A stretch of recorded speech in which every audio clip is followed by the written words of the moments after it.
Once, our family was tightly knit, but that began to unravel in 2003 when my father, then 55, discovered my mother, 54, was entangled in an affair with John, also 54, who had been my dad's best friend since childhood, a man so close he was practically a brother to him. John had even stood as my dad's best man during his wedding to my mom. My father, heartbroken yet desperate, pleaded for her to stay and try to mend things. But she chose otherwise, leaving him for John, and they divorced. Just 5 months later, she married John. My twin sister, Sarah, who was always Dad's clear favorite, the quintessential daddy's girl, stunned everyone when she decided to side with our mother post-divorce. It was especially shocking because Sarah had always been more attached to Dad than the rest of us. At the time, she and I were the only two of the siblings still living at home. While I opted to stay with Dad, Sarah made the choice to live with Mom, though she visited us on weekends. The divorce, coupled with Sarah's decision to stay with our mother, shattered my dad. Saying he was devastated would be an understatement. He put up a brave front, but for a year, I could hear him weeping in the stillness of the night, every single weekday. Despite the turmoil, the bond between Sarah and Dad didn't seem to suffer initially. He continued to dote on her, perhaps even more than before, remaining the same ever-present superdad who showed up at every recital, every school event, and every sports match. However, the dynamic shifted when Sarah abruptly abandoned her plans to attend medical school, a decision influenced by Mom and John, who both pressured her to pursue a career in law. With John's guidance, Sarah grew close to him, and after her studies, he secured her a position at his law firm. Then came 2017, when Sarah's wedding was on the horizon. My dad, always passionate about weddings, had been elated. He generously handed her a blank check for her dream wedding, something he had done for all of us. But with Sarah, his excitement was palpable. After all, she was his only daughter. He had long dreamt of walking her down the aisle. This was something he'd often mentioned, even during weddings we attended as guests. But the day before her wedding, Sarah shattered his expectations by announcing that both Dad and John would be walking her down the aisle. My dad, the epitome of non-confrontation, surprised us all by not yielding this time. They had a massive argument, the first time I'd ever seen him truly angry.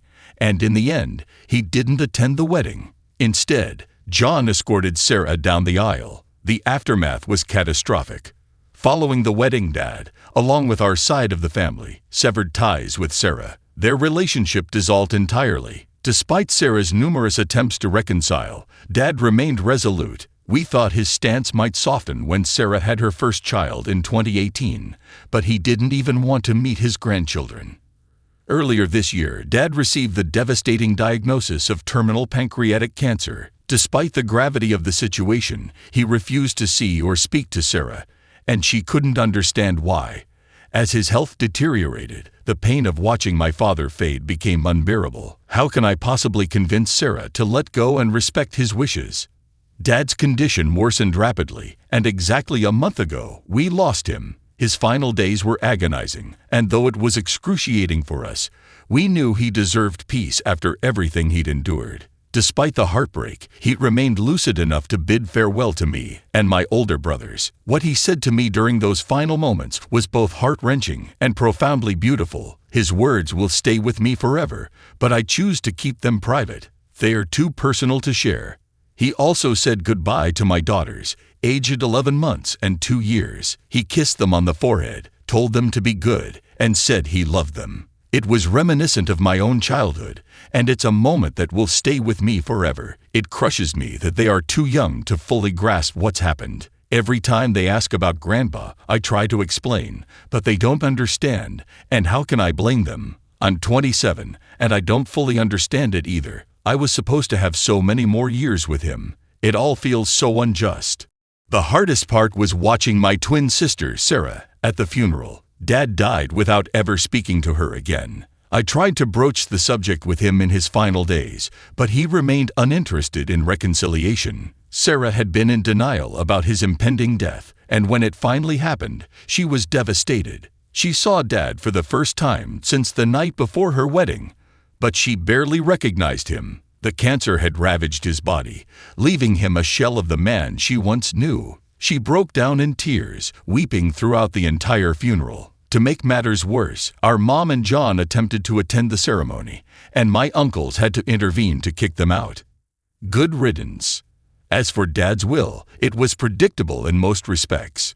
He came from old money, and he left a sizable inheritance for all of his children, Sarah included, and established trust funds for all of his grandchildren, even Sarah's kids, whom he had never met. But the more personal aspects of his legacy were complicated. He wrote each of us a deeply personal letter, except for Sarah. In my letter, he recounted our shared memories, our history together. I've read that letter 100 times, and I cry every time. He also left us photo albums, one for each child, filled with pictures he had taken over the years. Behind every photo, he wrote a few words, describing where it was taken or sharing a brief thought. It was a deeply thoughtful and sentimental parting gift, something that felt so quintessentially Dad. Sarah, however, received no letter, and her photo album was void of any notes.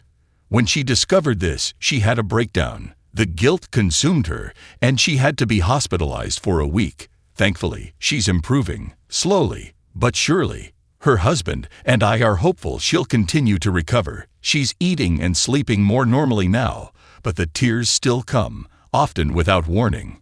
A final twist. My wife and I found out last week that we're expecting again. It wasn't planned. She had switched birth control methods and missed a week of pills. It's still early, so we haven't told anyone yet. But amidst all the emotions, I find myself filled with anger. I'm furious that this child will never meet their grandfather. It feels so unfair. I'm terrified too. How am I supposed to navigate fatherhood without my dad's guidance? He was the best father I could have asked for, and now I'm scared I won't live up to that. My children deserve the kind of dad he was to me. As I continue to process everything, the heaviness of grief hangs over me like a dark cloud, persistent and suffocating. Every corner of my life is haunted by memories of my dad, his laugh, his advice, even the subtle way he could make everything seem okay, no matter how broken things were. Now that he's gone, I find myself grappling with the silence he's left behind. My relationship with Sarah, once as seamless as two parts of a whole, has become fractured. I want to support her, but it's complicated by the choices she made, choices that left Dad devastated. And though I understand that regret is a brutal punishment in itself, I sometimes wonder if she ever fully grasped the weight of her decisions. Yet, despite everything, I'm still her brother, and there's a part of me that can't bear to see her suffer like this. Watching her break down at the funeral, realizing too late that there would be no reconciliation, no final forgiveness, shattered something inside of me. In that moment, I knew she would never truly heal from this. It's not something that time will simply mend. It's a wound that cuts too deep, especially when it's intertwined with the loss of a parent. The fact that she now has to live with the burden of that unspoken apology weighs heavy on all of us. And so, as life marches forward, I find myself in a limbo of my own, torn between my anger and my love for her. It's strange how grief can pull you in so many directions at once. I'm angry that Dad never got to meet my future child, angry that he was robbed of more time with all of us, but especially angry that he and Sarah never had their moment to make things right. I wish I could find the words to tell her that she can't keep torturing herself over this, that what's done is done. But how do you tell someone to forgive themselves when you aren't entirely sure you've forgiven them yourself? As for me, the fear of the future feels overwhelming at times. Becoming a father without my own dad's guiding presence seems terrifying. I keep thinking about the things he taught me, the values, the love, the patience, and I wonder if I'll be able to pass those lessons on. Will I have the strength to be the kind of father he was to me? It's a daunting task, one I'm not sure I'm fully prepared for. I want my kids to feel the same kind of unwavering love that I always felt from him. He was a rock in my life, and I only hope I can be that for my children. My wife has been my anchor through all of this. Even though we haven't shared the news of the pregnancy yet, I know she feels the weight of my emotions. She's been patient, understanding, and strong when I couldn't be. Her quiet resilience gives me hope that maybe, just maybe, I'll find a way through this. I'm scared, yes, but I'm also determined to honor my dad's legacy by being the best father I can be. I think he would want that for me. In the quiet moments, when it's just me and my thoughts, I often find myself talking to Dad. It's not the same as having him here, but somehow, it helps. I tell him about my fears, my frustrations, and my hopes for the future. I don't know if he can hear me, but it brings a small sense of comfort, imagining that he's still guiding me in some way, even from afar.